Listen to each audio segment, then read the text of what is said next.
సారి మీరు చూసి ఒక్క నమస్కారం చేశారనుకోండి, అది పరమమంగళములను ఇవ్వగలుగుతుంది.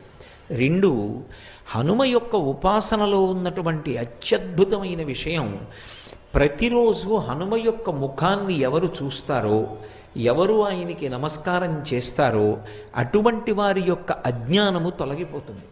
చాలా తొందరగా వారికి జ్ఞానకటాక్షము కలిగేటటువంటి అదృష్టాన్ని పొందుతారు. ఎందుచేత అంటే ఆయన భర్గస్వరూపుడై ఉంటాడు అని పరాశర సంహితలో ఆయన యొక్క ఉపాసన రహస్యాన్ని చెప్తారు. భర్గుడు అజ్ఞానాన్ని తీసివేయగలిగినటువంటి స్వరూపం. గాయత్రీ మంత్రంలో బీజాక్షరానికి అధిదేవత. అటువంటి భర్గస్వరూపుడైనటువంటి హనుమ యొక్క ముఖాన్ని, ఆయన యొక్క రూపాన్ని ఎవరు చూస్తారో వారికి మంగళములు ఇవ్వబడతాయి. అందున